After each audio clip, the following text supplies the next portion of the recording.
Good afternoon, good morning, good evening, wherever you are in the UK or, wherever you are all over the world. Thank you so much for joining us today. You are listening to DJ LP on Passion Radio.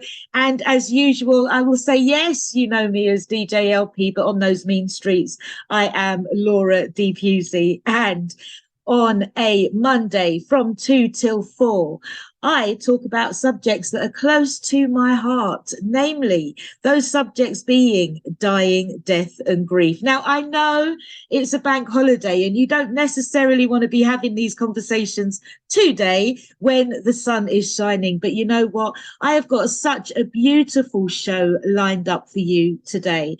I am speaking with one of my good friends and one of the first people that I told about FACFO and shared that idea with back in the day, quite a little while now. We are now speaking today for the first time on Zoom. And I just wanted to bring you all in on the conversation. We're talking about the funeral industry. I want to introduce you to Maxine Edgar. Good afternoon, Maxine.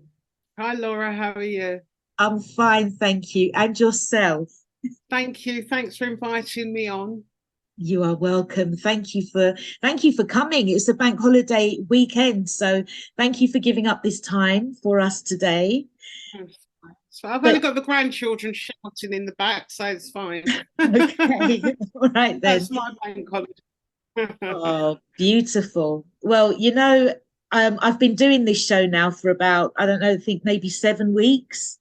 And you are really the first person that I'm interviewing who's from the industry. And I don't think I could have started with anybody other than you first, because you're up there in the industry. You've literally built yourself up. I've watched, and you've put up with a lot. You've taken a lot. You've worked really hard. So I've got a lot of respect for you in the work that you've done and how established you've become as well. Would you be able to introduce our listeners to yourself? Let us know who you are and why did you come into this industry and what do you do? Okay, thank you. Thanks for the platform. And Laura, it really is a privilege before I start, simply because of what I know your vision. Yeah. And it's not a new vision. This is something that we know that you've held on to and dreamt about for so long for our community and others. Yeah. And it's really, really hard to communicate that. I know your passion, and your time. And we're just grateful for your life, and for what you're doing. And may it be recognised and go from strength to strength, Thank you, so thank you. Well, my name's Maxine Edgar. I'm married to Brian Edgar. We have 4 adult children, 2 grandchildren. We'll get that out of the way. But I'm a funeral director. I'm a funeral director in East London. It's actually Essex. And I think I can confidently say I'm the only Black female director in Essex and the only Black-owned independent funeral director in Essex. I mean, Essex is predominantly Caucasian anyway. But nevertheless, I can hold on to that, Yes. We've had our funeral directors 5 years. We've had the premises. We're called BronzeAsh Funerals. And before we go any further, people often ask me, well, where'd you get that name from? Yeah. And about 40 years ago, believe it or not, 40 years ago, because I'm 57, when I started working, I worked for a property management company over in South London, very posh. They're over in Camberwell. The limited company was called BronzeAsh. And I remember saying the guy had a double-barreled name. And I remember saying, gosh, Richard Gerard Sharp, his name was. That's a really nice name. Where did that come from? He said, I don't know, it was our limited company. But when I got the sack from there, because I did, so you can see I wasn't destined for none of that nonsense, all right, that Lone Ranger stuff. That weren't my portion, all right. So when I got the sack from there, I held on to it. Yeah. And I held on to it for all these years. I remember the name, BronzeAsh. And when I started this business, I thought, what are we going to call them? And I thought, okay, bronze. I'm bronze. There you go. So ash, we return to ashes, That's kind it. of thing. And that Yeah. was it, BronzeAsh Funerals. So that's why we have that name. So it's my vision. It's about helping our community. It's about empowering people to make decisions with honesty and truth and transparency. For so long, we've had the industry monopolized by a type of person. And this is no longer Oliver Twist. Yeah. We're singing a new song, you understand? And we Yes. need to be free to have our funerals the way we do funerals. And let me say, as a community, this is something that we do so very well, funerals. We do funerals better than we do weddings. Yeah. Yeah. Yeah. And that rite of passage needs to be executed the way that we do things and not be dictated to. So that's my number one thing. My number two thing is representing the deceased, and celebrating their life as they lived and not how we want them to live. So as you know, Laura, this is how we met, because I'm a celebrant. And I'd finished a funeral somewhere in Wanstead quite 4 years back.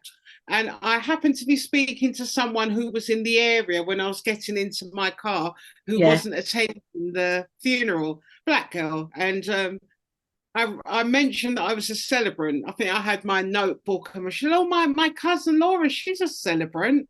She's over in Wolverhampton. I said, really? Give me her number.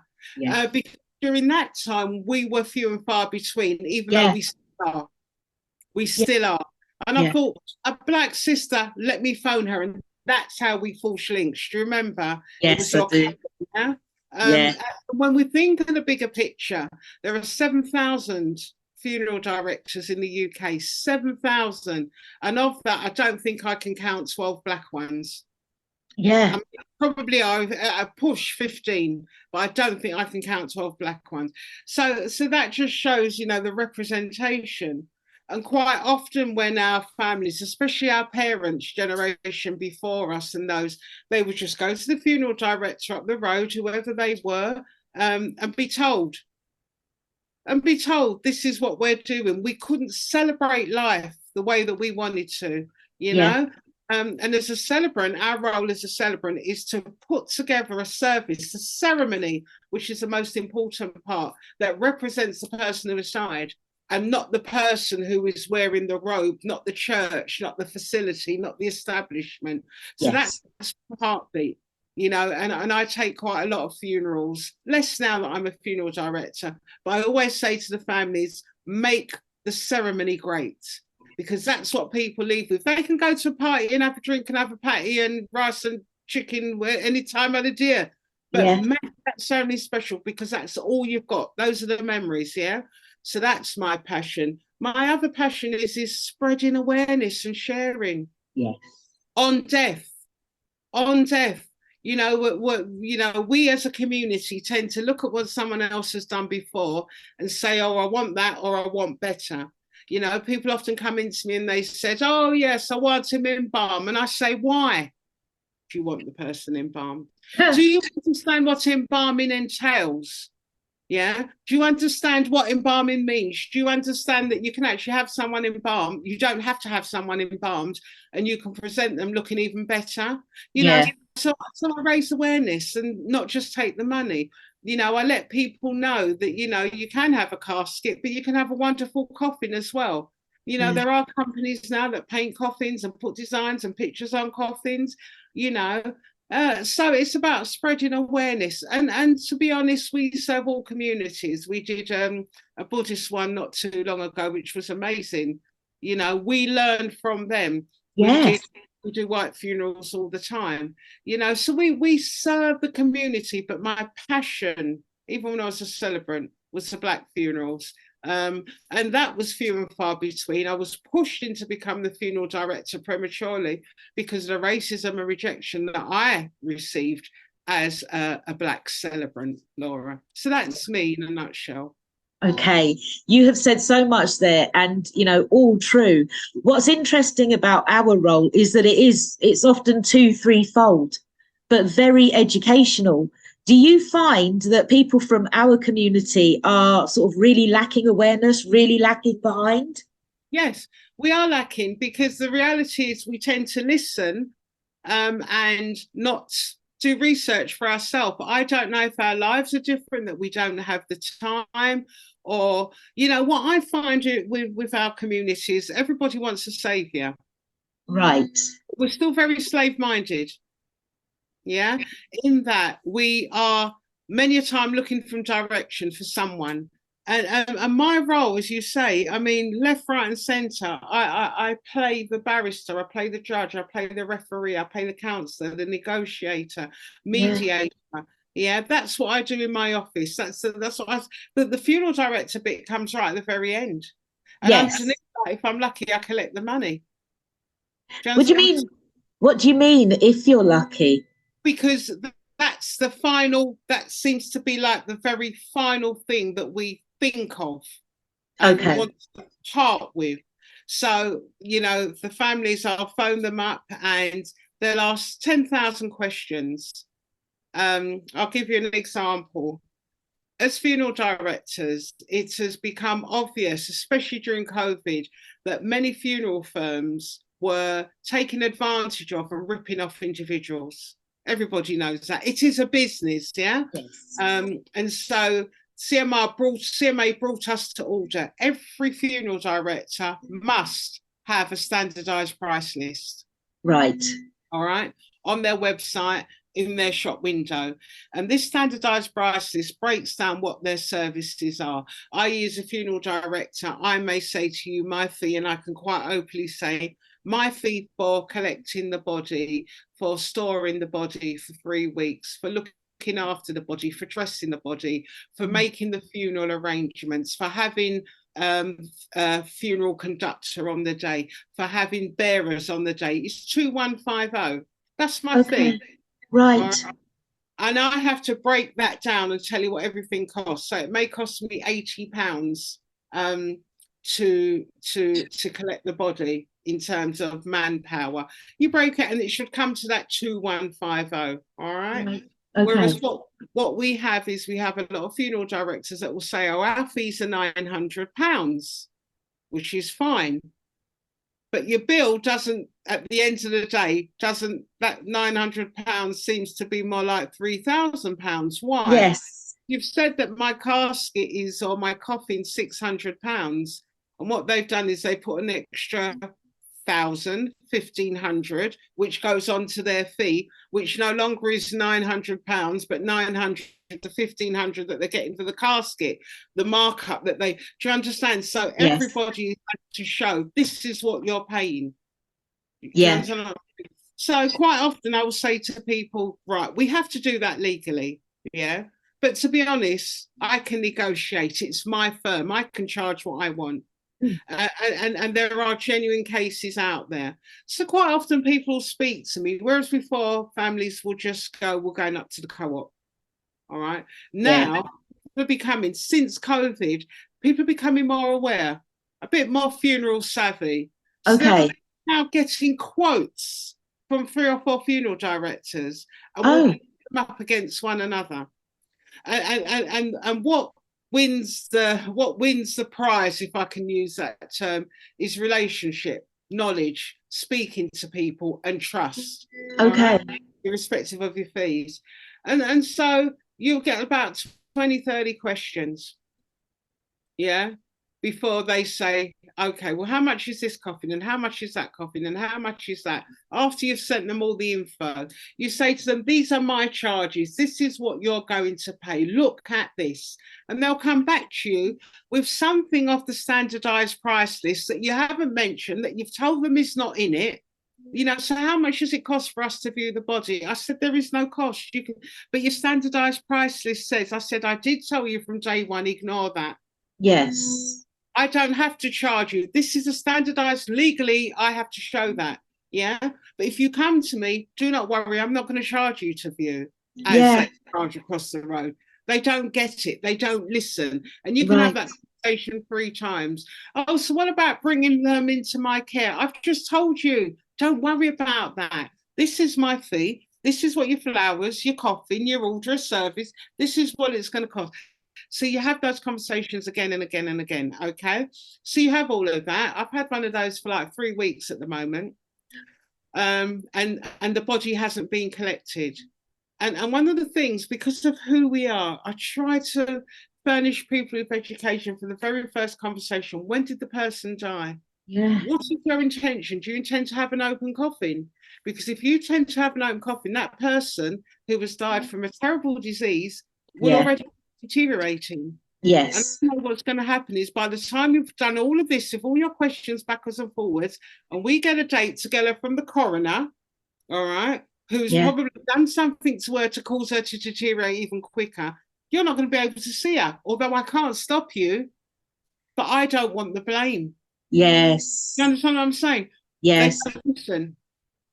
They don't listen. So you have all of that. And then they come in, and then a lot of the time there's arguments or disagreements because something hasn't been put in place, the money's not there. And then that brings up feelings buried alive, because as a people, we walk with baggage, unfortunately. It's Yes. just of our build up, where we've come from and how we're coming to know ourselves. We have a lot of emotional baggage. And if A I lot of didn't trauma. or trauma, I'm telling you Yes. now, because we're living in an unjust world. So it's not necessarily things that we've brought upon ourselves, it's stuff that we've carried with us. Yeah. Yes.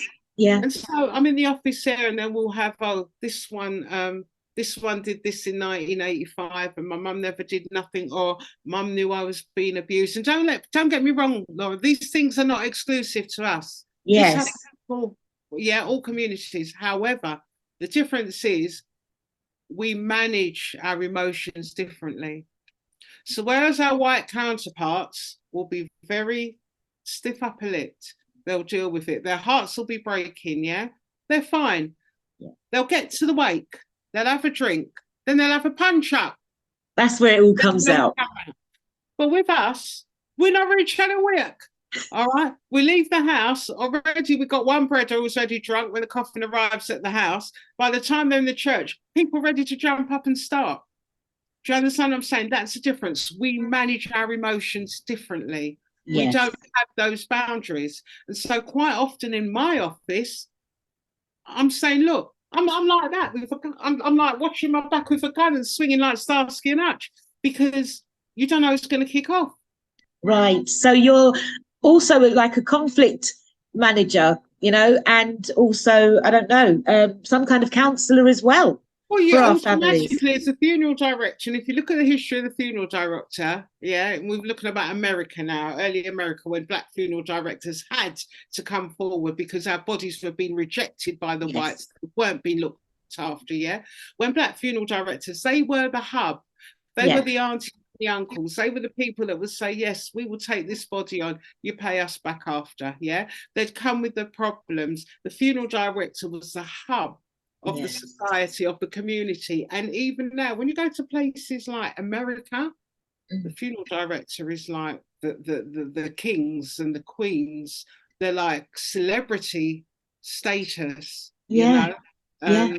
So the funeral director, and it's when a person dies, and you've got to remember that generally speaking, older people die, patriarch or matriarch, they're at the fore, and it's when they die, all hell breaks loose. For families, full stop. For families, full stop. It's when the mother or the father of that elder generation dies, and the lid comes off, and people kick off. Yeah. And so I find that a lot. Yeah, everything gone a dotty. I'm telling you now. Yeah. Nice, but yeah. And it's really, really interesting because, many of the time they blame us. They blame us for our behaviours and that. But we've got some feelings buried alive that can't die, unsolved issues. Yeah. And that's because that generation didn't know how to deal with things. I've had girls, I haven't seen my mum for X amount of years. I haven't seen my mum for 20 years. Mum's got 6 kids, and she came over and was staying with a friend for 6 months and dropped dead in a friend's house. And I thought, well, if your mum's got 6 kids, why wasn't she staying with one of you? Why is all of this going on? She said, we haven't spoken to mummy for 20 years. You have situations like that, but we forgive her. I never know what they had to forgive her for. I've had situations where we've had, mum, my mum knew my stepfather was abusing me and did nothing about it. You know, how can I go and look at her body now? Yeah. We've had situations whereby, you know, mum never loved me as a mother, or dad never loved me as a mother, or even, you know, mum had dementia. I was the one that was there. I was doing all the work. Yeah. I did all the work. Yeah, all of these are coming now and making decisions. And it was me that was there. Yeah. No recognition. No. Do you know, it is so deep.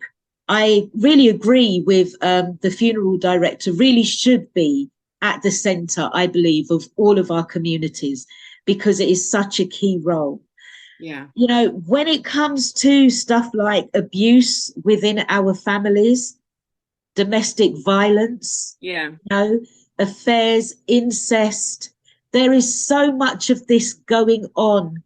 Yeah. It's like our families are like a hive for all this activity. And we're all coming from that, well, don't talk your business. Whatever happens in the house stays in the house. But this is pain that we internalize. Yeah, it's all internalized. It's terrible, honestly. It turns to sickness. Yeah, yeah. And the thing about it is, when death comes, the guilt or the unfinished business. Yeah. So you've got another layer of issues on top of that. Yeah. We're quite messy. We are. Do you think this is where our fear of death comes from? Do you think it's ours, or do you think it's like societal? Right, in terms of death, I think with us, it's more of not so much the death, the fear of death, but the fear of not being here. Okay. I think it's more of a fear of missing out, not so much of death. When I hear so many, because even though we're being told we're a faithless society, it's not necessarily faithless. It's not necessarily faithless. It's more a case of not even godless, Christless. People have different elements of faith that they're holding on to, and that's what's increasing. So more and more people have a belief in something, whether it's I'm gone with the ancestors or whatever.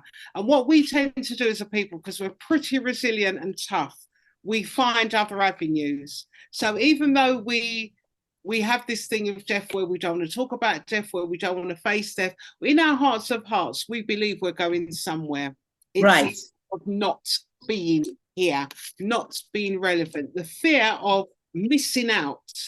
That's what I believe it is. Yeah, that's us as a community, because when we go back to our enslavement, which isn't really that long ago, death was the way out. Yes, welcomed. Death was welcomed, because it was either slavery, a life of, oh gosh, punishment, hatred, rejection, wickedness, or to be with the Lord. Yeah. We've always got an alternative. And you'll find that there are very few. You have atheists, i.e., I don't believe in God. But you have very few Black humanists who don't believe in anything. Do you understand what I'm saying? Yes. Very few Black people that will say, oh, we're back to the earth, end of. Black people always believe in something. Yeah. It may not be God, Jesus, or the Bible, or whatever, but there's, oh, we're something or something. You know, we have our ancestors, we've gone to be with the ancestors, or we're riding on them, whatever it is. We always believe in something, yeah? So I don't believe it's a fear of death. I think, generally speaking, people don't want to die in pain. So I think a lot of associate death with pain. So it's that fear of dying in pain. If I'm going to die, just let me die. But generally speaking, it's a fear of, because I see it. I see it every day. I see it with great people. We've got a wonderful friend that has just died, and I can't even say a friend, an acquaintance. He had a 9-night occasion, and there was like 1,200 people there. but there was very little sad. 1,200 people. They marked up the security, and we're doing the funeral next month. But what I evidenced was very little sadness. Yes. Do you understand? There was Yeah. very little sadness. It was like when, I did a talk the other day on hushed harbours, which was where the plantation funerals were held, on hushed harbours, which weren't far from the plantation. We're in the dead of night because slaves had to work during the day. Yeah. And the person would die. Yeah, the slave would die. And a call would go out, yeah, with drums to all the different plantations to let them know when the funeral was, because we had to beg for funerals, because Yeah. a black funeral, a slave, an enslaved funeral wasn't a right. Yeah. Depended upon your master, yeah. Yeah. And so there would be a wait before the burial because everybody would have to know. And it's the same thing that we do today. When we think of the time frame for the black funeral, if someone says to me, "Oh, we want this funeral within 10 days," I want to fall over. Yeah. You understand? Because I Yeah. know that's not happening within 10 days. You Yeah. know what I'm saying? And so the call would go out to the other plantations and they would gather singing songs with torchlights and they would be buried in these hushed harbours. You understand? Right. And it will be a time of jubilation. Yes. Because man was free. I'm free. I'm free. Praise the Lord. I am free. No longer bound in my chains. No more chains holding me, and it's the same today. I looked around and I saw these people dressed up in their finery. And don't get me wrong, I go 9 nights and all of that all the time. But what we're missing is that element of loss. We've lost that element of loss. We rarely see tears anymore. I'm not saying tears are the only way to cry, but you don't see, it's all muddled up in the rites of passage. Yeah. We're all muddled up in the process. The person's gone. By the time this funeral comes around, it'll be no big deal. Yeah. Does that make sense? We have become comfortable now with death, with our loved ones, the great people that we love, the fact that we're never going to see them on earth again. Yeah. And when we really, really check that I am never going to see your face, my friend, I'm never going to see you on earth again, leads me to believe that these people are thinking they're going to see him somewhere else. And that's why, do you understand? And that's why I believe in the thing of being fearful of death. No, I don't think so. People really believe one day I'm going to see you again and see you soon, look after this one. People really believe that. Whether or not it's true, I don't know. It's not my place. Yeah. But I think we've become more comfortable with death, especially after COVID. Okay. You've spoken about, the way how things used to be back in the day and how certain elements of it have been carried down and we're still sort of witnessing. Do you think that we could do with some new rituals and traditions? Or do you think that the meanings have gone and that maybe we could do with revamping them? Well, in terms of revamping and meanings and traditions, I think what we've become quite a diluted people. But what we do is we pick things like now what we have is something that seems so beautiful and wonderful, but I question. I question when we have 9 nights and people are praying to God and having these prayers during 9 nights, when I know that 9 nights was an African ritual. It was never anything to do with prayers. 9 nights were, if I can use a term, well, it comes from Africa anyway, but there were rituals like cutting the heads off of chickens, turning your furniture backwards. When a person died when they were enslaved, all their belongings, trinkets, cups, their pipes and anything personal will be put upon their grave, on their headstone, so that the spirit would not go looking for them in the house, but be walked back to the grave where all their stuff was. And so the 9 night is very much that, in that the spouse of the deceased would turn their underwear inside out. Yeah, or red lace. Red, because that would ward off the spirit, it would be turned around, the chair would be turned around, that way the spirit wouldn't, you understand what I'm saying? So it's all very much of a belief system, However, what we have now at the moment, we have introduced, and what we do is we culturize, yeah, and we don't really know what we're doing, i.e., we have the crowning ceremony now. Where we have this song, I Shall Wear a Crown. And I don't know if you've noticed, watch YouTube videos, and it's a wonderful act. It's a wonderful gesture. But what happens is the funeral director or the dance crew walk with a crown. Walk with a crown. They even do a slow movement with the legs. It's very, I mean, it's dance, it's mime, but they come with a crown on a cushion, and a family member, and it's beautifully choreographed. A family member takes the crown and places it on the head of the deceased in the coffin. Yeah. Now, there are many, many different explanations as to this. Yeah. A lot of people speak about the song, I Shall Wear a Crown. And it speaks of when I go before God and he gives me a crown of righteousness. Yeah. However, people were doing this before that song was made. All right. Right. Yeah. So the reality is, from what I've tried to give her, I'm doing a master's in deaf religion and culture, and I'm struggling with it in terms of time and ability. I'm completely out of my depth because I'm no academic. However, Right. looking at what I can glean from this, I don't believe it's a biblical concept. When we looked at George Floyd, George Floyd was this man. I don't know who he was. I don't know anything his past. We only read, all right? Whatever he was, yeah? But what we do know is that he was given a £30,000 casket, gold casket. We know that he was buried as a national hero and a statesman, yeah? We know that I think it was Merrifield or whoever, one of the boxers, paid for this something million pound funeral. It was absolutely amazing, quite beautiful, armor bearers and everything. And the world looked on, the white world looked on and said, what's going on here? This man was a thug, he was a thief, he was on drugs, he'd done this, he'd been to prison. Why on earth these black folks celebrate this man? And what we fail to understand is we look in death at what the individual had become. And what we say is, now we're going to present you.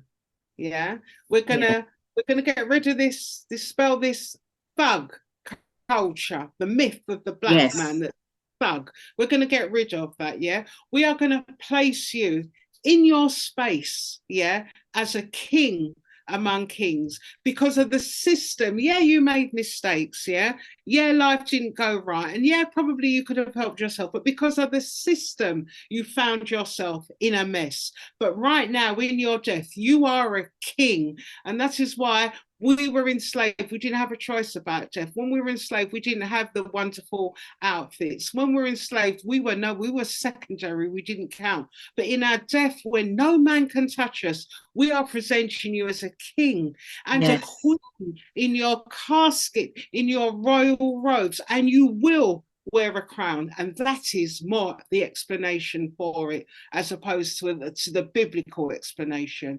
We crown you from one to another. We are offering you up. Casket sharp, George Floyd. Irrespective of what you are in life, in death, you are the man. And so, you know, and so these are some of the things that we have introduced. And also there are many things that we weren't doing, even like the libations and that. You know, people are talking about the different methods. It's about education. It's about education, how we live our lives. Yeah, we're black people, but we're not all the same. Yeah. The same. Do you understand what I'm saying? Very so let's all go into the church and play How Great Thou Art, and we all know it inside out, word for word. No, you don't have to. You don't have to. If you want to, you can play Budger. Do you understand what I'm saying? You can play John Holt. You can play Tia Maria. You can play whatever rare group. We're celebrating your life. And so what I want people to know is that, yes, it's sad. It's sad, but what I have also found is that a wonderful funeral is when people can sit there and not want it to end. Yes. And not want this funeral to end. It's because reality is, and all I can think of is Oliver Twist, from that old man paging in front of that coffin, bent over with his cane and whatever. Funerals are theatre, they're drama, they're performance. It is, That's what they are. It's Yes. a performance. Let's face it, few of us are getting married. Yeah. Few of us We're are not. getting married. We're Yeah. not. That's part of society. I don't know. But so it's a performance. So make it nice. Make Yeah. it cool. So we're following trends, and that is a changing face of funerals. Yeah. Okay. Yeah, Yeah. I've always said that I prefer a funeral. I love a good funeral. Oh, I love it. Weddings don't really hold me, you know. I Yeah. love a good funeral Yeah. because it's at that point that we show up, like 1200 to a nine night. That 1200 was to 9 somebody. night. And when you think about it, that was what, a month ago, and that funeral's in 2 weeks' time. People have had time Yeah, to tell others. yeah. And the thing is, what we also have to remember, Laura, I'm going to go left, right, and centre. Just bear with me as I speak, That's because fine. you know, I never ever forget one of the things that I experienced when I was a celebrant, when a white funeral director said to me in front of two senior members of staff, he said to me, I don't have time to stand up at black people's funerals all day. Black people don't care about the person that died. Black people are only there for the food. And What this can you is say? in front of two funerals. What did I say? I told him the history of black people. Yeah, Even though they may want to talk about black on black crime, we love each other. we do. We We love each other, and we come out, and that is a time that this is how we did it. I told them about the enslaved. I don't get vexed if ignorant people call them no better. I Yeah, told them about the enslaved when the drum, they used to knock the drum. It used to be a person that would be assigned the job. He'd knock the drum, and it would yeah. go from plantation to plantation, as I said, and everybody would gather. We not give people invitation to come off funeral. We Yeah, don't do that. We just say come, because it's a time of coming together. Yes, the village or the plantation has become larger, yeah, because think about it, up until last year when my father-in-law died, quite often we'd have my father-in-law at a funeral. My husband would be there. That's another generation. My right. kids would be there. Yeah. Yeah, Maybe my little two grandkids would be there. 4 generations. The numbers are larger yeah, at funerals than before. So the plantation's grown a bit larger. But this is how we do funerals. yeah, Yeah. We don't yeah, say you can't come. We say come, and let's gather together and yeah. celebrate life. That is who we are. It's so true because we love. And, before you said, you didn't know George Floyd. I didn't know him. He's, No. however, 300,000 odd miles away. But Yeah. when he died, we all felt it. Yes, we did. And we can hear that somebody has died, in another part of London or another part of England or another Yeah. country. We feel it, Yeah. you I can know? sit and watch the videos all day. I can Yeah, watch expressions on the faces, if it's a young face, of the parents, of the children. We can understand that. We can learn from that. We feel it.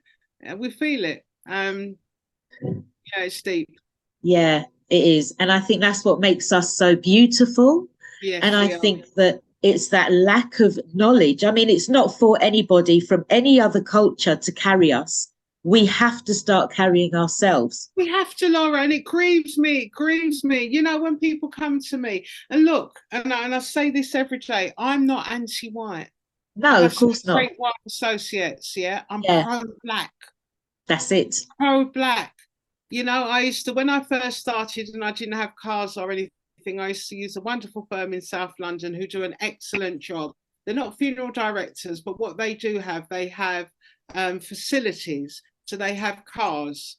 Because many a funeral director started, we have a great friend in common, Greaves and Co. Ian Yes, Greaves. Ian, yes. Many funerals for us, very professional. Yeah, Ian had worked in other funeral directors, but when he started on his table. And he right. did an excellent job, because what you do is when you start, you use the services of others. So Yeah, a particular massive firm over in South London, and they're massive. They've got every Rolls Royce, every Daimler, every Mercedes car, all different colours, tiger hearse, pink hearse. They've got everything. They've got rooms, storage, they've got mortuary, but they're not funeral directors. They're very okay. well known, yeah, but very expensive. I They've can even imagine. got premises whereby if you have, I'm in East and I had a family over in South London, they would let me have, bless you, they would let me have the key Right. and let them in, and they Yeah, can be in for 2 hours. You've got complete control of the right. whole premises. Okay. Viewing. Nobody doesn't know because they're in their grief. They don't even know that it's not yours. Do you understand? Yeah. Yeah. That's what a lot of us were forced to do in the beginning. Use the services of others. So I'm not, and some of those services are fantastic. I use a guy now. He's brilliant for the bigger 6-seater cars because the black guys don't have them because they don't get the work. Yeah. Yeah, don't get the work. So I tend to use the 4-seater Mercedes, and they look absolutely beautiful. The S class, and they're all black drivers because it presents better. That's it. Yeah. And I remember asking this firm, "Can I have a black driver?" And she was absolutely offended after having such a great relationship. She said, "Well, God knows if we were to say it the other way around." I said, "What, the other way around?" I said, "With all due respect, the other way around is the only thing we know. That's the norm. That's the standard.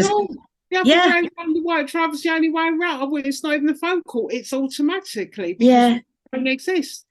And even as a celebrant, when I'd knock on doors, right, as a funeral celebrant to come and they'd say, "Oh, I didn't know black people done this kind of thing." Yeah. It would make all the difference.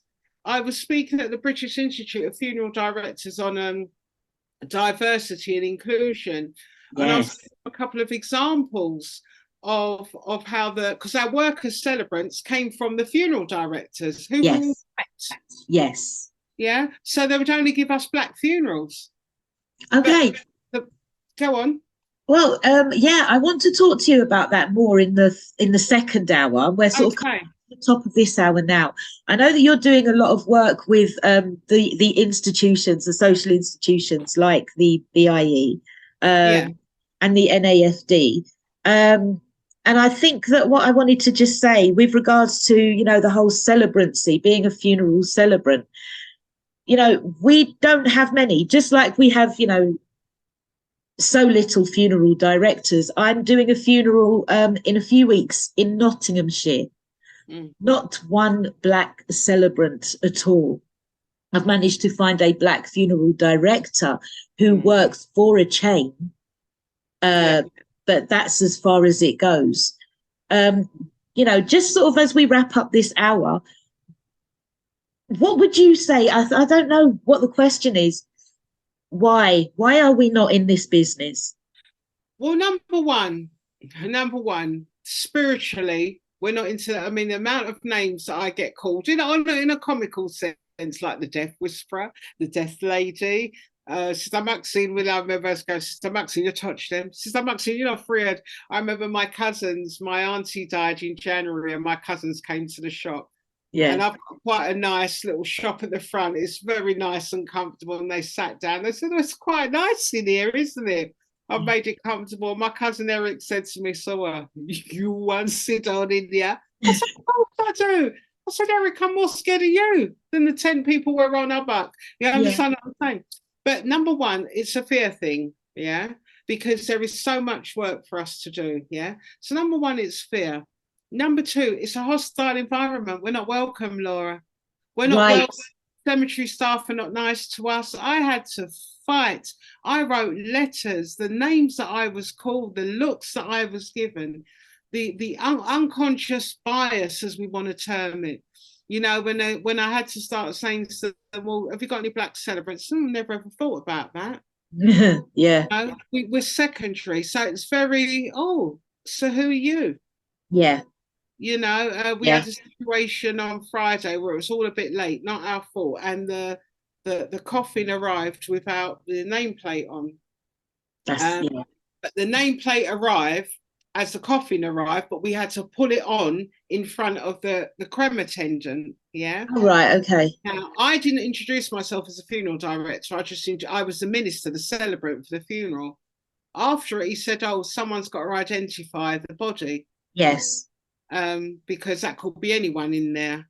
So he said, "So can we have the funeral director?" So I said, "I am the funeral director." He said, "Oh, but you're the celebrant." So I said, "Yeah, I was the celebrant before I was a funeral director." And he was like really taken aback. And he still made me do it. But the person who conducted the funeral, who actually was my husband, was just the conductor. Any one of us could have done it, And in fact, knowing that who I was, he I didn't have to go through the ritual of climbing up and identifying it, because I'd said to him, no, I'm the funeral director. I saw her last. Yeah. I put the plate on. He Yeah. thought I was a celebrant from nowhere and there was no funeral director present. It's a Yeah. very hostile environment. They're not very nice. And it's fear, which is what racism is rooted in: fear. That's Fear of it. being taken over, fear That's of it. our post, fear of the black pound going astray. That's it, yes. Because we have fueled them, we have fed them, we have sent their children to university. Yes. We have allowed them to dominate us and Yeah. to dominate this industry, you Yeah. know?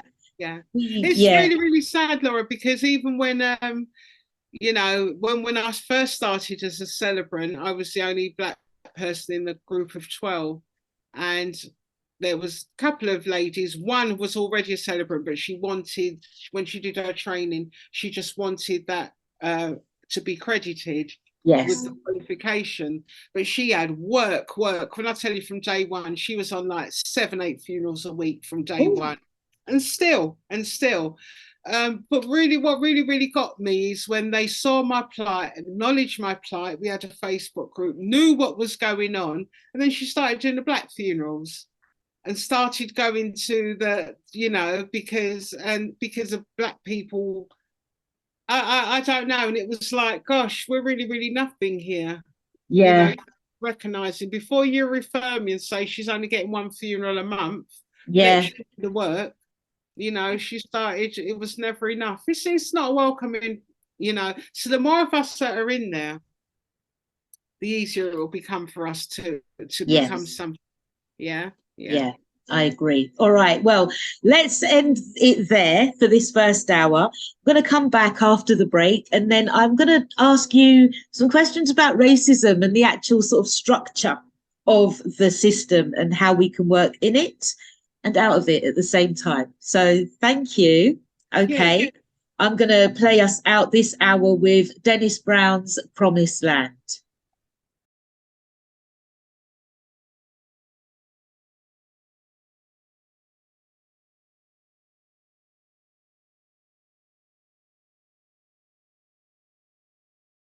All right. Thank you for joining us for the second hour of this interview. Again, I am DJ LP, Laura D. Pusey. I call myself a death care practitioner because I deal with the end of care life, the end of life care rather, funeral celebrancy, funeral arrangement, and grief and bereavement, mentoring and coaching. And I'm interviewing here today Maxine. She is a funeral director and a funeral celebrant as well. So we are back for the second hour. And I just want to say thank you for coming back. Thank you. In the first hour, Maxine, we were talking about George Floyd briefly, because, we acknowledged that neither of us knew him. But, like everybody else from our community, especially, we were touched by the way that he died, that he passed away. Do you think that the attitudes now of those who are sort of dominant cultures within the funeral industry have changed significantly since he's passed away? Well, attitude can have many benefits, many positives and many negatives. I think there's more awareness now. What you'll find now is that there'll be random black person working in the funeral home. You'll notice that there may be the odd Jamaican flag, because that's all they know, Jamaica. They don't realize there are other islands. I remember when the co-op had a vendetta against me, and I reported them. I wanted something done. It was so horrible, and they did nothing. The powers that be that regulate did nothing. But after about 6 months, someone phoned me up with all these strategies, wanted me to help the co-op improve their services, and said, I'm giving you something in confidence and you're going to help us do this. This was their way, and we'll pay you. Okay. They weren't acknowledging what they did to me, but they were saying, we'll pay you, because that's what you do. You pay black people, don't you? And they'll shut up and they'll go away. You That's understand? it. Yeah. And he sent me this thing, and I looked at it and I said, well, number one, I don't want any money, but that's another issue. But on it, I said, there's not just Jamaicans. I said Yeah. that community is a mixture of many, many different islands and many, many different people. We need to get rid of this Jamaican. I said, this is all you know. So Yeah. you'll see the odd Jamaican flag in a window somewhere. You'll see them in their adverts, many of these firms, when they're advertising, you'll see the token black person, even though they may be slightly fairer in skin and longer Yes. hair and that. So there is an awareness. However, I wouldn't say that they are that keen on us, because the reality is, you get a black person in, the mindset is they're going to take all our info, take all the knowledge, and go and start up or tell someone else. Yeah. They don't think we've got the ability to start up elsewhere and that. But there are pockets where we're doing really, really well. So that's the attitude that has changed. And it's not a welcoming one. It's Yeah. our rests. Just like we see more of us on TV now, it's become normal. They're trying to normalize the appearance of the black person. Yes. Yeah. Okay. That's the only difference. Yeah. But the treatment within, because I have friends that work within these firms, the bigger firms, and that the treatment's still dreadful. Yeah. Shoddy. Yeah. And the racism is real. Oh, the racism off the hook. Yeah. And you know why the racism is even worse? Because they don't even realise they're racist. And that's the problem, isn't it? You say to somebody, and I was having a conversation. No, I saw something. I think I saw a video. Back in the day, somebody didn't have a problem with saying, yeah, I'm a racist and owning it. Yeah, yeah. Nowadays, nobody wants to be, labeled as a racist. No. But the definition of it is so ambiguous now. Yes, it is. And it's been lumped into the LGBT and the trans and all this other, and, Asian, and you've got BAME and everything. So it's like this big old ball, but we don't fit in that. That's nothing to do with us. And so when you say nothing. Right. So, when certain people don't recognize that their language is inappropriate, or their behavior, or their body language, their mannerisms, we pick up on it all. Yeah, and we've got radar, haven't we? We're ingrained. Yeah. And so we have to adjust ourselves. A friend of mine was saying the other day, she was speaking to a lecturer, she had to adjust herself because her lecturer was getting upset. Even though my colleague was the one who was actually being wronged. Yes, yeah. You have to adjust. You have to fit into their niche, because the thing is, when they see you, fear sets in and the defense system sets in. Yeah. But before you even see them, before you even go into a room, before you even know, you're saying, there's some crematoriums, I have to brace myself before I leave. Right. Look, I went into we collect ashes on behalf of families, yeah. And some of these stories I just have to keep regurgitating. I have to keep telling. I went to a very well-known crematorium in North London, and I walked through the door. And the funny thing is, quite a large reception area. You're behind a panel, yeah. Yeah. It's huge, big office. And a young man that I'd been speaking to many of the time, and I'm sure you'll find this, a lot of people don't know that I'm black. Yeah. A lot of people don't know that I'm black. So even when I'm speaking to someone on the phone who I identify as, and I know that the person's black, I don't feel the need to tell them. I just treat them really, really well. Yeah. And so I've gone into this office and I've seen the young man that I've been speaking to on the phone that's done a couple of bookings for me. And I've said to him, because we have a way, there is something deep within us that just, I don't know, when you see your brother or your sister, there is something, that instinct, just... It's the nod, it's the nod, man, everything. And it's the internal nod before the physical nod, yeah? Yes. I've gone in there and I've seen the young man and I've said, Wayne, Maxine Edgar, BronzeAsh funerals, and it's like that. Because, I've been on the end of the phone and we've been talking normal, but, so he's talking to me, lady far up the back. Sit down, you sit down to the big old man, sit down, I'll deal with this. He's come to the desk. He's had to go to his seat. So we know how he's been treated. He's a big man in the office. She's right over the other side. Well, can I help you? I said, this is a reception. Come and receive me. All right. Yes. Come to the reception and then we'll talk. I can't speak to you over there. I may have a hearing problem. Come to the reception. So she's come to the reception. I've said to her, Maxine Edgar, BronzeAsh Funerals, I've come to collect ashes. You can't come round this side. This is for funeral directors only. You have to go round the back to collect ashes. I said, Maxine Edgar, BronzeAsh Funerals, I've come to collect ashes. What does a funeral director look like to you? Yes. And then the lips started, you know, she was stunned for a moment because it's on now. I've got to be careful. I mean, people are losing their jobs for less than that, yeah? So she said, all of you, have you ordered them? I said, Maxine Edgar, BronzeAsh Funerals, I have come to collect ashes. I said, but listen, I'm not going to repeat myself again, but let me just remind you, I no longer go around the back. We no longer go around the back. When you see me, stand up. I'm a queen in my own right. She got the ashes, she put the sitting out of the bag and she banged it down on the desk. I said, respect me for me to respect you. Let me just walk out, left her. Rude. You understand? Rude. Yes. Because the reality is, I've gone in that shop. I could have been a black woman because that's who I was, buying a plot. Yeah, you could have been. I could have been anyone. Yeah. But she just saw black.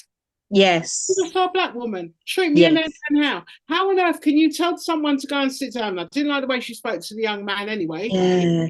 And then you're calling me from the other side. Come on the desk and speak to me. Yeah. Sam, come. You know, this is reception. Yeah. And that probably really got her back up. Of course. For the rest of the day. The rest of the day, they don't. I can see how they treat the other funeral directors, how they treat the white guys, because they're all going, when we go and get bodies and that, the way they speak to you, they don't speak to them. I'm standing there with them. So I'm drawing comparables and comparisons. Yeah. You know, it's just like, put your mask on. And I say, you need to change your tone. Oh, well, I'm just saying you have to put your, I said, I'm not disputing that I have to put my mask on. That's absolutely fine. But change your tone when you speak to me, you know, and I have an authority. And there are times that I have to use it. So I have to say to people, who do you think you're speaking to? You're not speaking to me like that. You ain't got a mask on. Yeah. Are you speaking to me like that? Have I got disease that him not have? You understand? So it's that kind of battle on a daily basis. So in terms of attitude, I make them aware, even when they're not aware. Respect me when you see me. Okay, beautiful. Yeah. And so I know that recently you have been sort of in their midst within one of the institutions. Actually, would you like to just sort of break down the different institutions and say which one that you were invited to speak at? So you've got the National Association of Funeral Directors, who are the bigger ones. So one of the things we must stress is that not everybody's regulated. Yes. Not everybody's regulated. Anyone can be a funeral director. Yeah. Yes. It's advised that we get some form of training. But the reality, there are many independents. So the independents are the little firms. The bigger firms are like the Co-op, the Funeral Partners and the Dignity. They are the bigger ones. And then you've got huge independents like Cribs and Western Co. who monopolise large areas. Rowland Brothers, South London. Gilman, South London, they monopolise certain areas. Cribs monopolise East London and Essex, you understand? Yeah. And Western Co. Apparently Western Co and Cribs were one group many years ago and they split. Oh, okay. A couple of 100 years, yeah? So many of the independents, and they're right on the infringe, because what we have now, we have a change in face in funerals whereby we're going green. And many of the green funeral directors have not opted to go the way of the big regulators, the NAFG, the SIF, the BIFG, because they don't fall into their remit. They do things differently. So gone are the days when we walk like penguins, look like penguins, dress a particular way that these big regulators want us to do. Do you understand? And in the terms of embalming, some funeral directors just do not embalm. Yeah. Yeah. Yeah? And so they're not regulated. And to be honest, it's good to have some kind of regulation to know, because people could be stored in really, really bad conditions. I get that.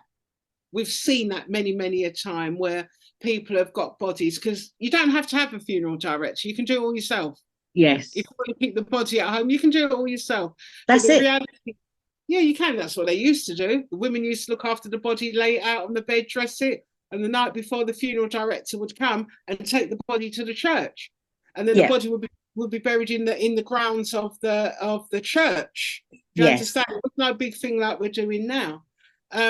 So those are the regulating bodies. Now, one of them, the British Institute of Funeral Directors, are more flexible, and one of the examiners asked me to talk on their educational weekend. And what this educational weekend consisted of was many topics. One of them was to the sublime, from the sublime to the ridiculous, how we carry coffins, pains in our shoulders and in our backs, how we handle the deceased. Another one was our language when someone dies, death by suicide as opposed to committing suicide.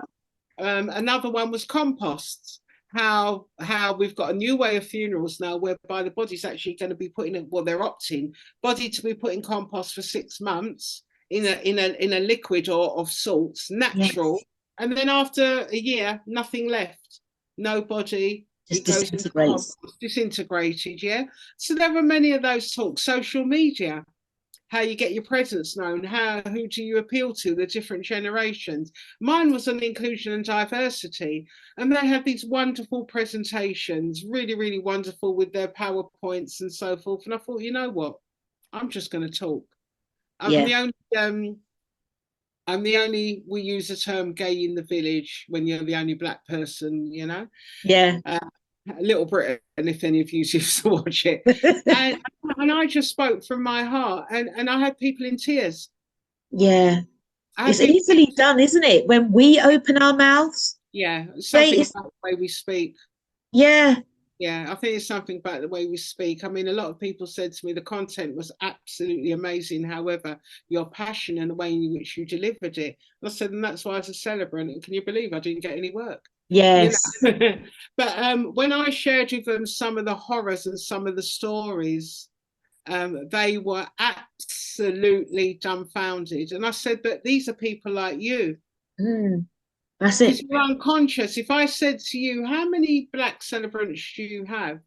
Or what have you got in place for an Afro character? You wouldn't have an answer. Yeah. Because consciously you're not aware. It doesn't matter. We've not come up before you. You've never had. It's a bit like me. I always use the term. Years ago, I had a shop in East London on a well-known market road, the Roman Road. All right. And, people said it was a wedding dress shop. And people used to say to me, I care for the gypsies. Mind the gypsies. And my only knowledge of the travelling community is when they used to knock on my mum's door selling carpets. Right, okay. I never had nothing to do with them. I'd never lived with them. They lived in caravans then. I had nothing to do with them. All I knew was gypsies sold carpets and possibly a bit dodgy. Yeah. But then I got to know them for myself through coming into my shop. Do you understand what I'm saying? Yeah. And totally different experience. Yeah. From everyone else. I was unconscious. I may have been a tad biased. Yes. I didn't know. I couldn't say to them, if someone said to me, oh, have you ever been into a gypsy caravan, whether they welcome me or not, I'd say no. Yeah. And so I think one of the things with us as black people, we tend to think that we're in four corners of the UK and we're not everywhere. Yeah. We are everywhere. I've lived in places in Essex about 10 minutes from East London. There's no black people. Yeah. Yeah. Completely and these people don't have to deal with us. Yeah. You go into certain parts of Benfleet in Essex and that, there's no black people working in the shops. They're all white middle-aged women. They're all white people in the shop. Do you understand? So they don't know about us other than what they see on TV, what the media portrays.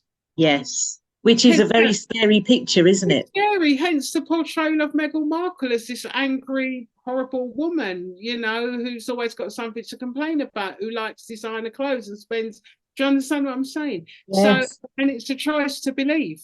Yeah. And so I say to these people on Earth Day, they said they're horrible people. I said, no. I used to have wonderful conversations with funeral arrangers about celebrants. And, and I'd say to them, well, have you got black celebrants? They'd say, oh, I've never ever thought of that before. They've never had to. Yeah. And then I explained to them that, I've taken Buddhist ceremonies, I've taken Asian ceremonies, I've taken whatever. I can do any ceremony.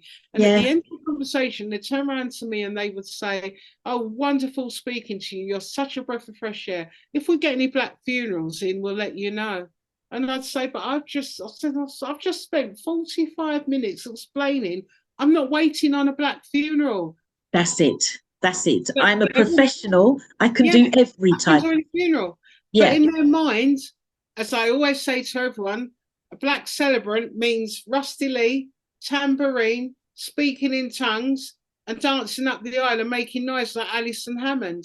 They cannot see beyond that. They can't see us doing, still serene, quiet, professional. No, we're loud, we're rowdy. And in their minds, to me, that's racism. Yes. Full stop. Racism, full stop. And this is what I was trying to portray to them. And then after they'd come to me, people were crying. They made us cry. I can't believe you were treated like that. And it was conviction, Yeah.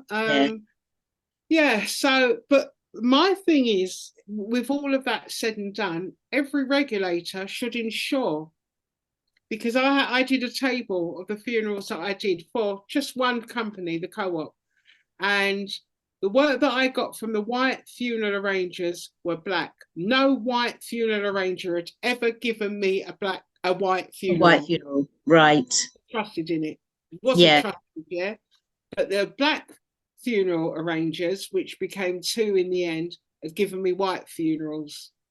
Okay, right. Because they knew we could do it. Because we were born and raised in the UK, we were no different from them. And the white funerals were excellent. In fact, white funerals that I did for them on Saturday, I was called back to do a vow renewal ceremony. Right. Wow. Okay. The white people are forever, and they love our ceremonies. I remember them. It was magical. It was wonderful. And I wanted to say, it's the anointing of God on my life. That's what you'll miss, understand. You're damn lucky. Walk up there talking in tongues and doing all of that. Yeah. And so I think every regulator should ensure that within a certain radius, especially in parts of London, black celebrants are used. Yeah. I agree with you. Wherever there is who you like. Yeah. Yeah, the funeral arranger. If the funeral arranger likes a celebrant, they'll give them all the work. Yeah. And that's it. Yes. When I was going around and saying, hi, I'm a funeral celebrant, they were like, right, okay, we'll add you to the bottom. And a lot of these funeral directors are quite happy to say, oh, well, I've got my favourites. Well, they do. Yes. They do. Yes. They have their favourites. And that's it.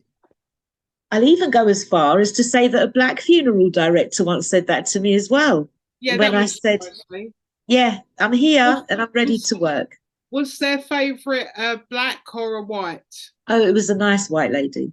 Yeah, so that kind of saddens me a tad, because the reality is when you go to the families, if you're good, and you forge a link, they love you. They don't care, irrespective of the colour of your skin. And that's what grieves me. It's just like you've got estate agents in parts of London that only want to sell to Jews. Yes. Or only want to sell to a particular race. And they're the ones that will block your purchase or block your tenancy. It's the same thing with the funeral directors. Yeah. Diversity. It's really sad. I had a funeral recently in Manchester, and it was a white family that had served in the army. So it was dad had died. The son was in the army. The dad had been in the army. There was a cousin in the army. They're very patriotic. And as I'm speaking, it's a bit like what you were saying in the first hour. The more I'm speaking to them, and, the guy is expecting me. And when you do the funeral, I want you to do this, I want you to do that. And I thought to myself, I'm going to have to tell this man. I'm going to have to tell him that I'm black, And I just said to him, I don't mind what your decision is, but I just feel that I need to let you know that I am actually a black funeral celebrant. He's like, oh, yeah, curry goat and rice, ackee and saltfish. I had a black girlfriend a couple of years ago. And, you know, he was the only one who did me a review. His family was so loving. They were so embracing, you know, and they done the whole army. They done the whole lot. Everything was done. It was such a beautiful ceremony. Yeah.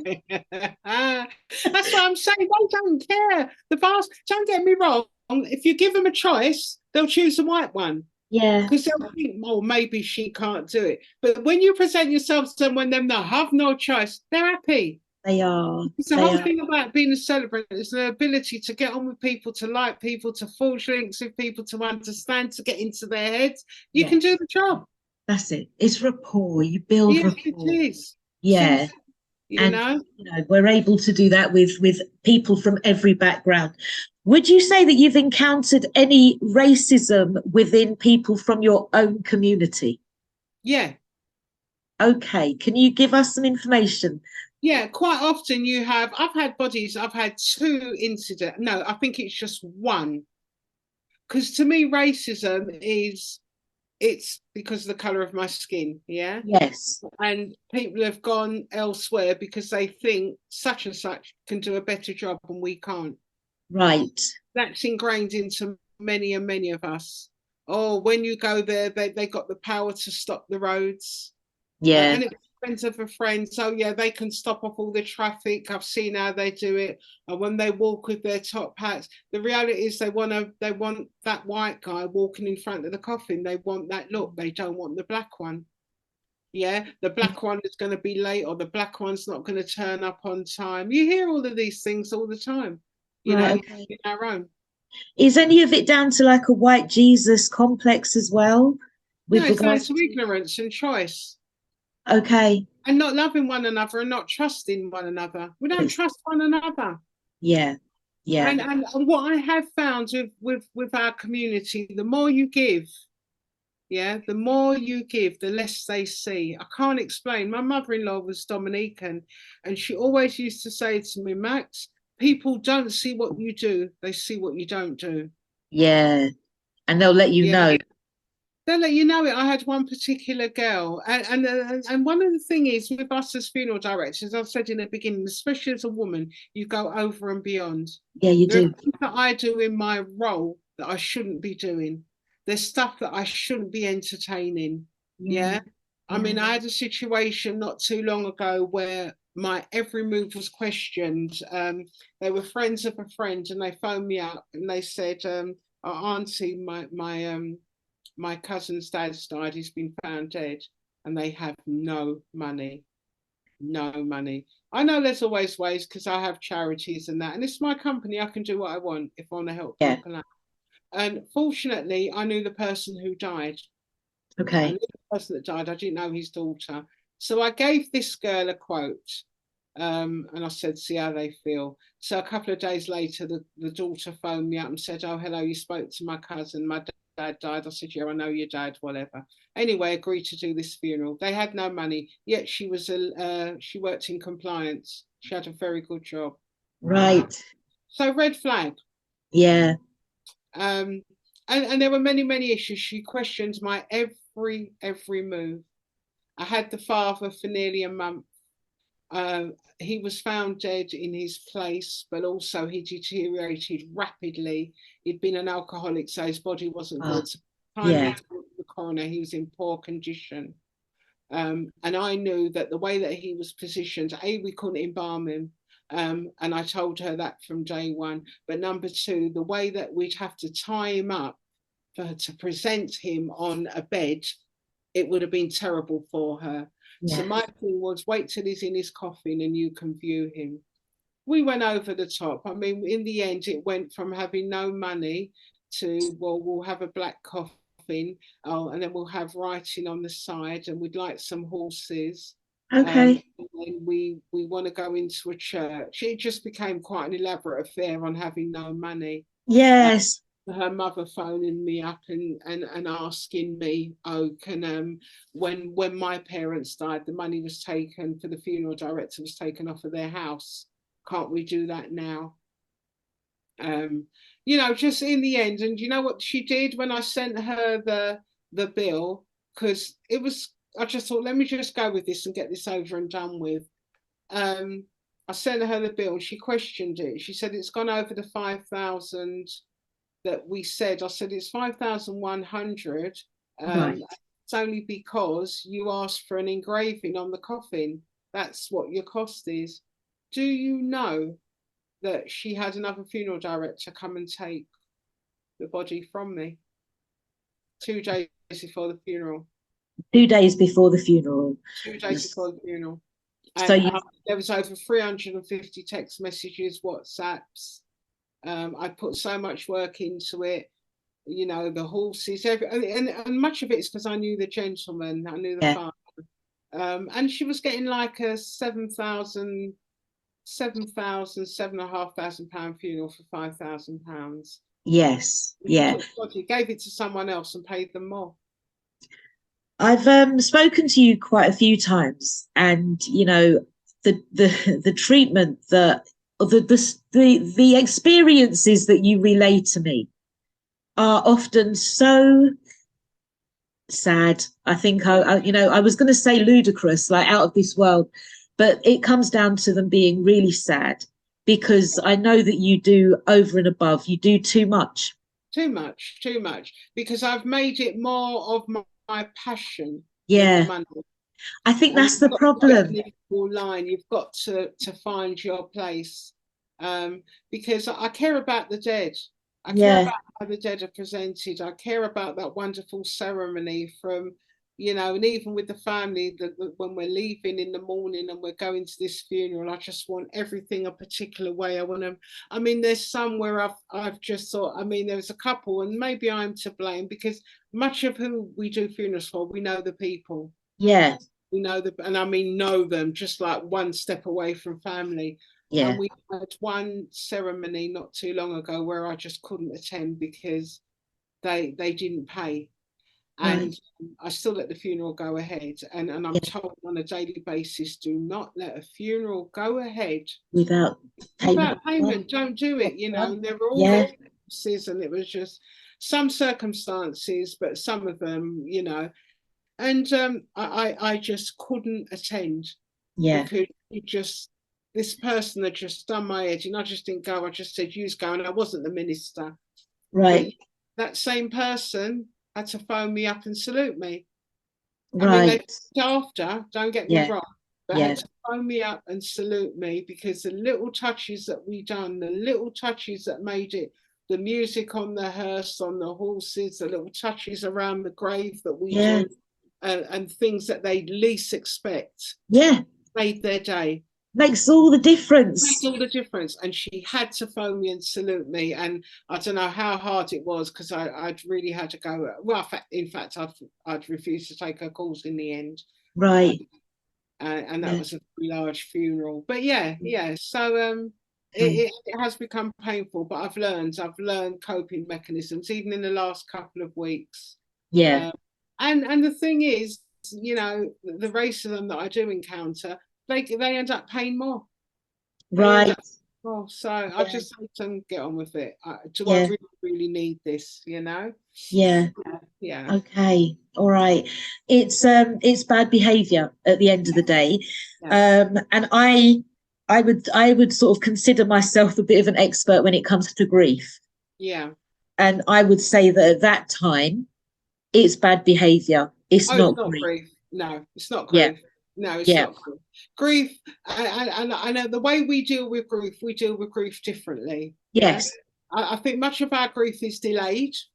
Yes, it is. Yeah, it's delayed after the event. We get ourselves really busy with arranging the event, which is like the old funeral. We're Yeah. busy. We can't even take calls. We're busy getting halls, which is our number one priority. Our Yeah. receptions are number one. We're busy. The order of service, you know, from day one, you're saying, do your order of service. That comes down late. We're busy with our outfits. We're busy. That's our priority. Yeah. How it's going to be presented and look, it's not grief. It Yeah. is grief.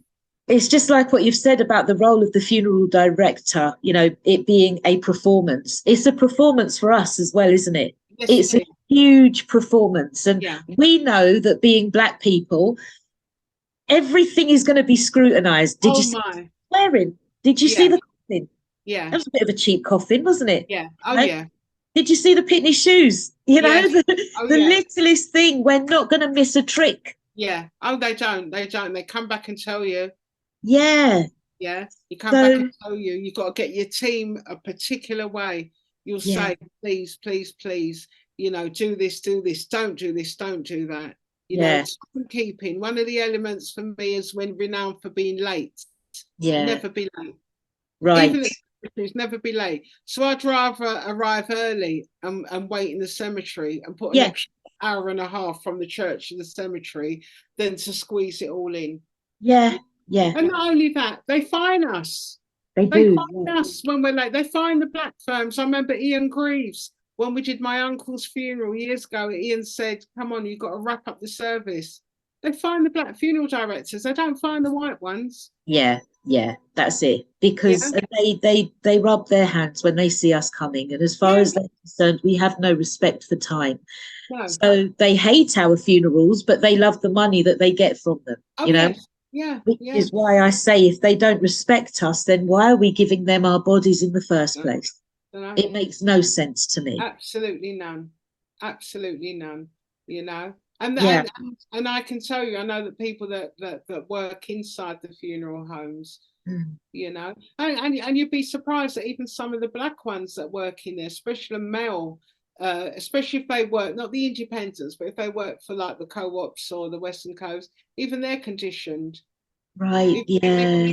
Oh, these black funerals, there was one particular guy who was quite rude. He said, I'm fed up of this. I don't want these black funerals. Black people, why are black people so mixed race, guy? Why, or dual heritage, should I say?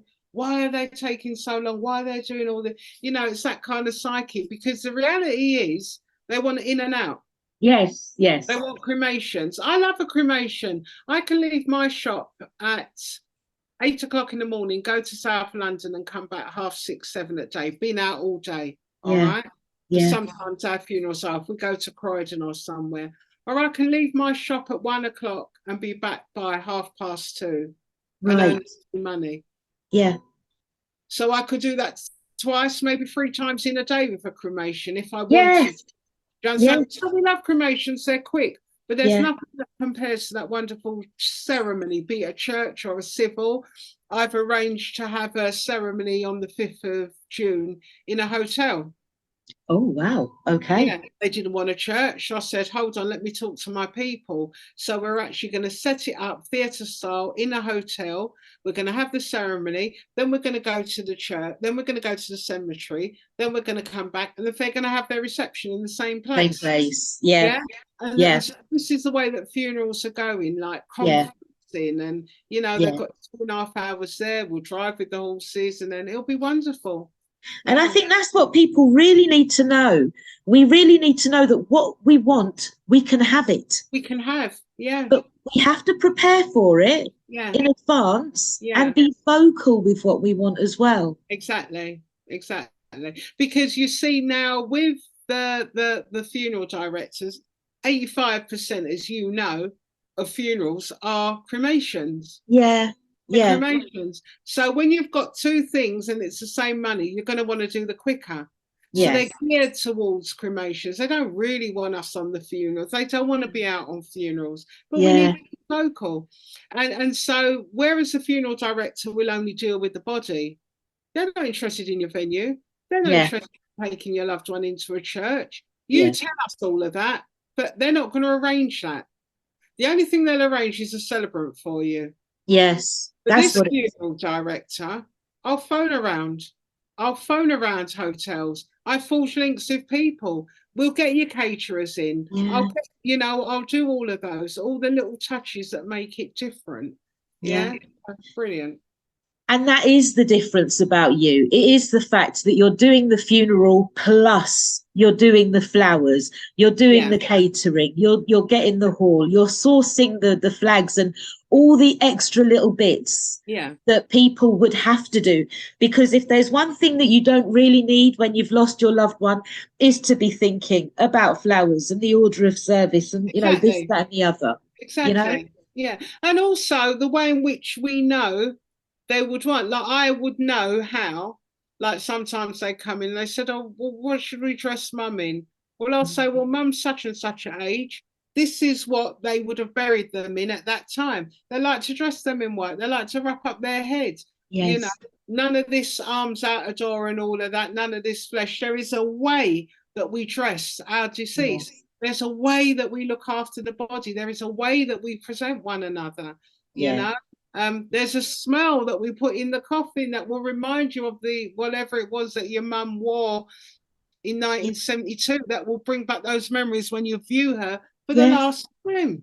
Yes. Yes. You So that you know? know that is mummy, you Yeah, know? That's her. exactly. Yeah. Yeah. So there's things that we do, the little touches that they wouldn't know. We had a family and dad was Rasta and yeah, he had on the outfit and that. But we knew to put little ribbon right around the edge and then line the coffin with the red, Yeah. gold, and green. Yeah, Yes. or line it with the Jamaican ribbon, little things, and they say, "Oh my goodness, the little touches They makes mean the a most. difference." Yeah, they wouldn't know Absolutely. all of that. Your white funeral directors don't know how for the skin, and they don't know. They don't. Yeah. They don't know. Yeah. And they don't care to know either. They don't care. They just want their money at the end of the day. It's a That's it. business. It's the business. Yeah, And that's, I think that's the hardest thing for me is kind of trying to get my head around the fact that this is a business, you know, yeah. because it's like, but you're grieving or, you know, but your loved one has died.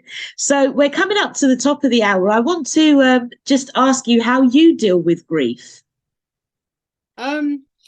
Oh, you know what? It's really, really funny because we've done a lot of friends. Yeah, Yeah. my parents are long gone and that. We've done a lot of friends, and one of the things which I don't feel the need to parade about, you know, I'm a Christian. Yeah. Uh, this work is a calling. It is.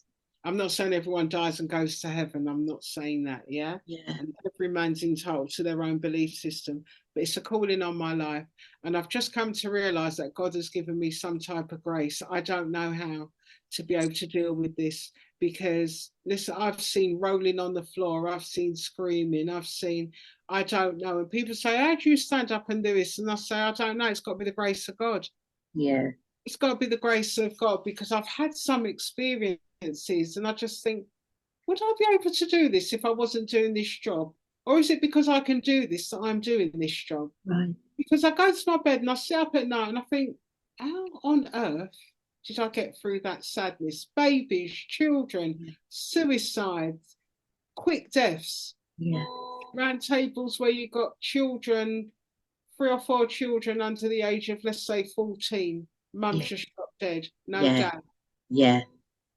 You understand? You Yeah. know, I went through a succession of when I was a celebrant. Going over South London, this seems to be a popular pattern of young boys between the age of 19 and 22 burying their mums with no other siblings. There was about 4 of them, no other family members.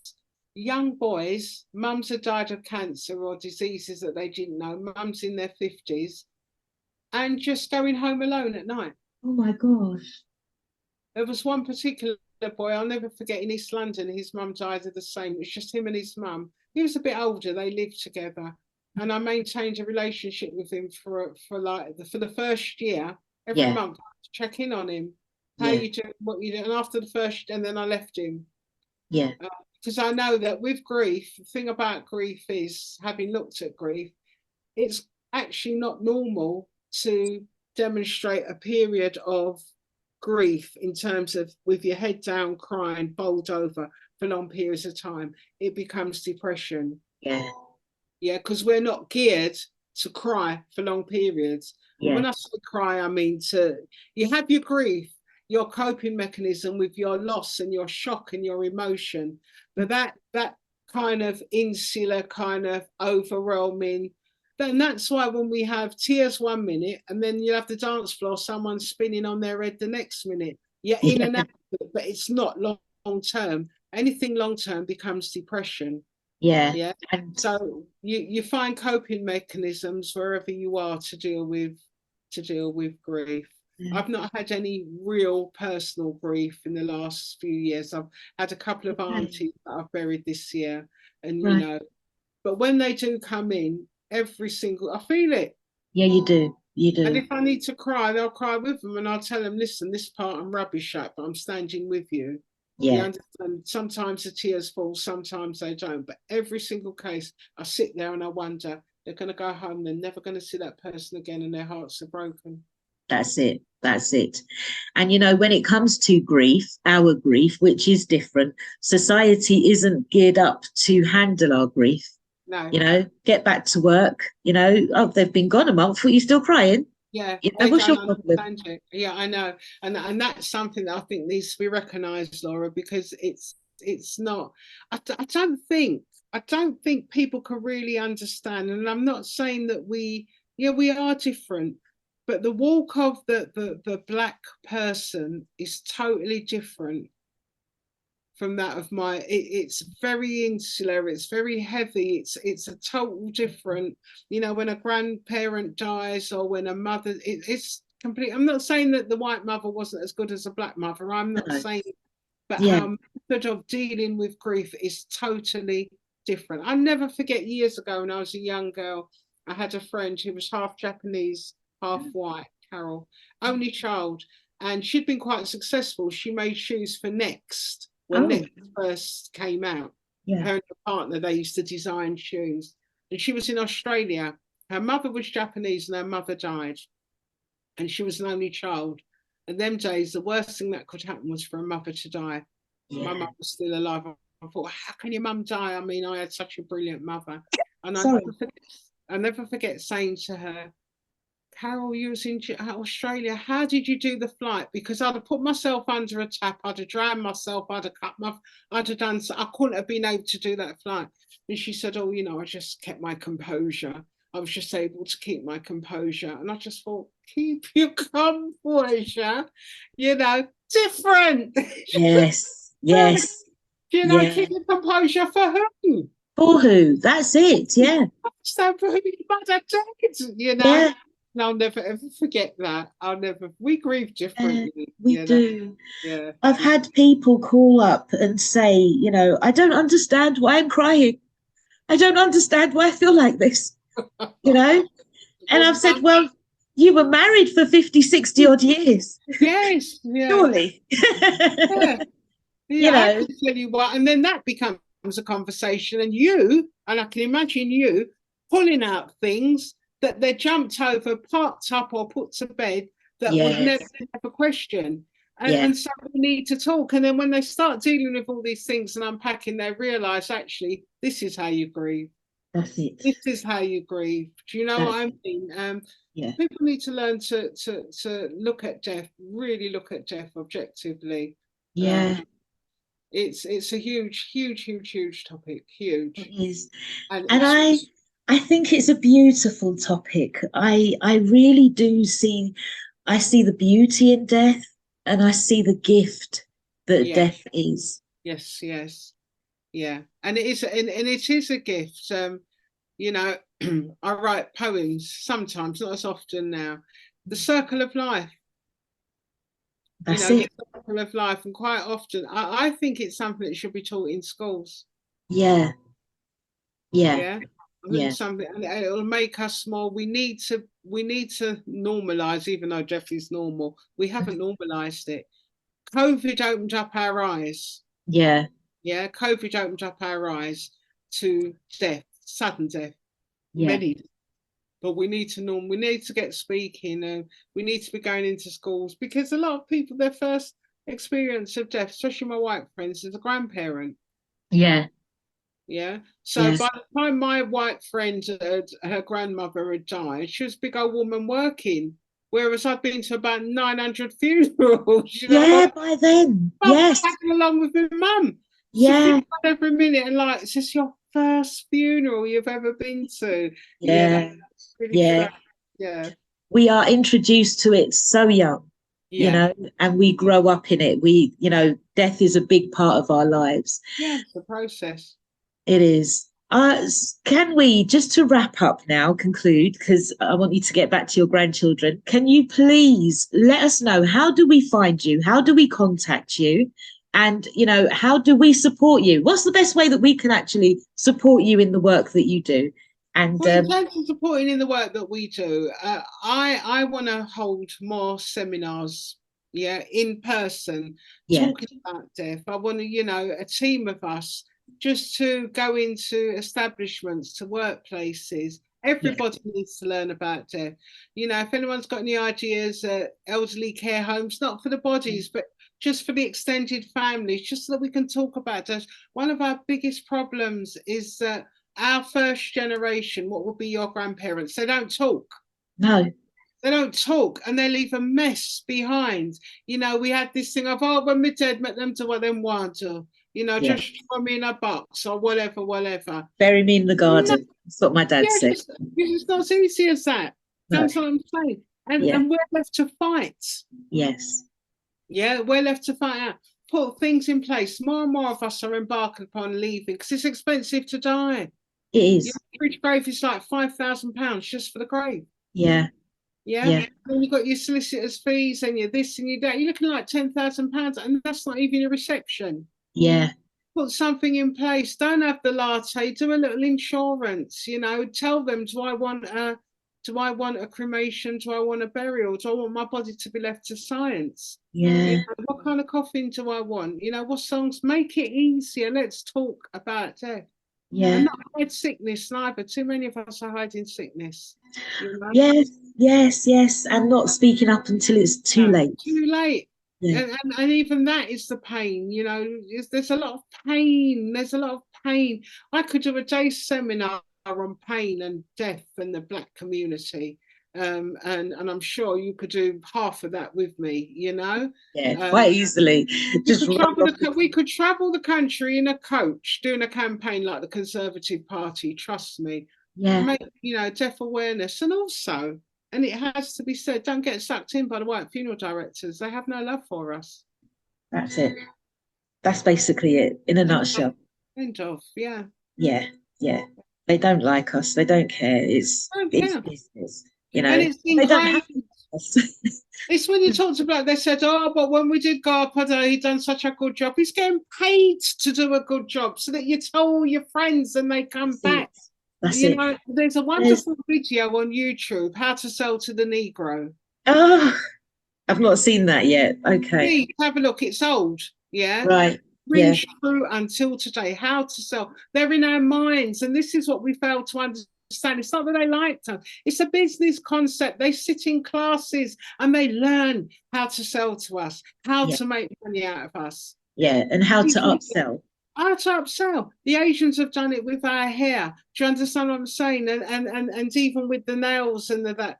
They know it's and we have a different mindset where we see something ahead of us and we think, oh, that's great. We don't look behind it. It's strategic.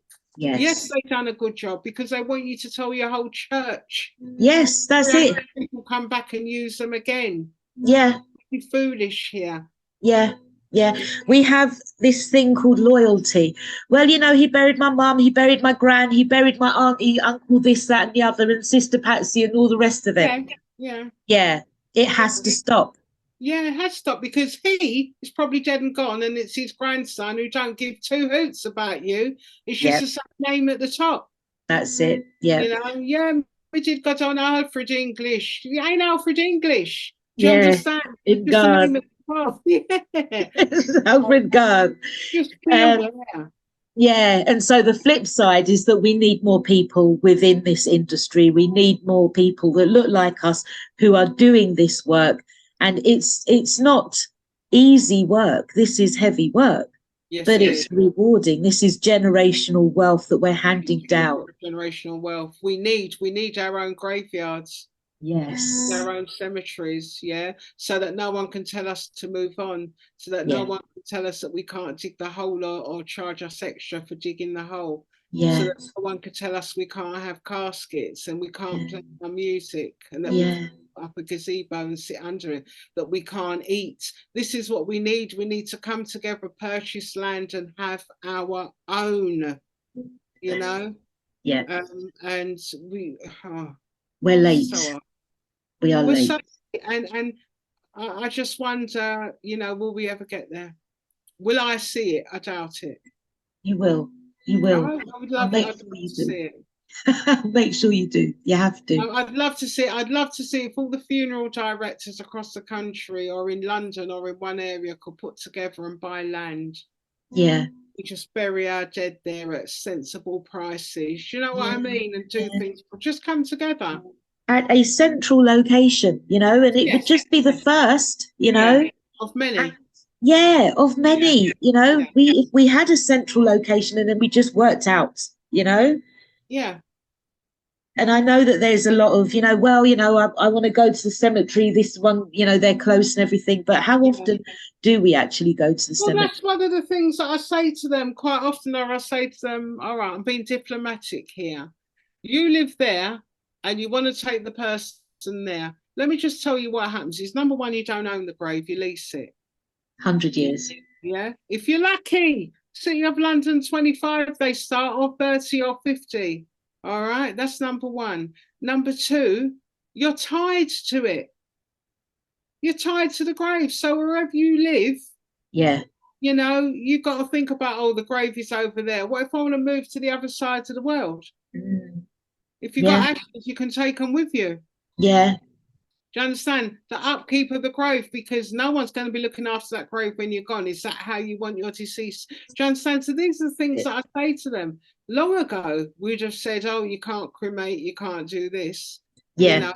And even that in itself is another thing that we do. The only reason why we don't cremate our loved ones is because of that Jesus, even though half of 3/4 of us are not Christian, oh, if we cremate, we burn the body, how are we going to rise again? That's our attachment with some afterlife.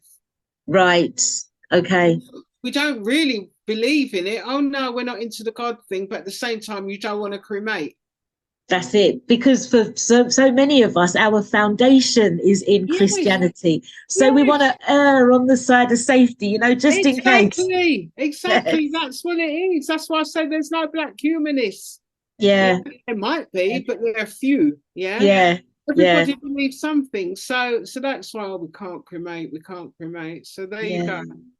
Okay. Well, please just give us your details. Let us know how we can contact you.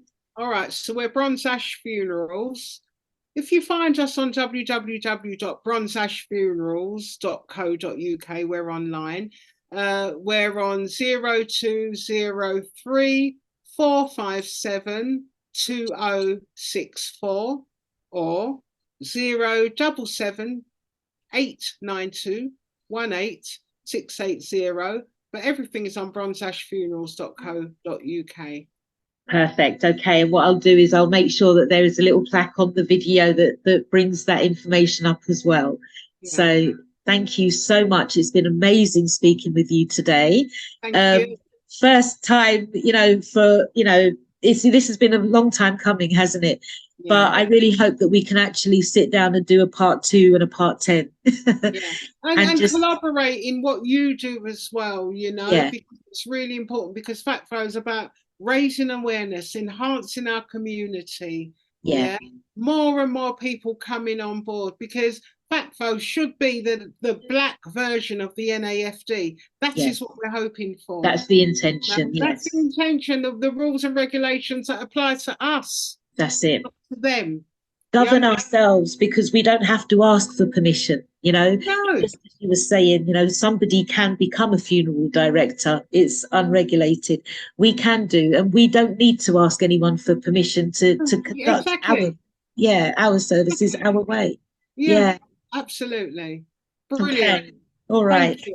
Are there any parting words you'd like to say? Is there anything that you'd like, if you wanted to leave the listeners and those watching via Zoom with one thought, what would that be?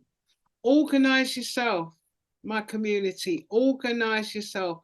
Let's start talking about death. Yeah. And priorities. One of the hardest jobs of the funeral director, your priority is number one, getting the deceased. Yeah.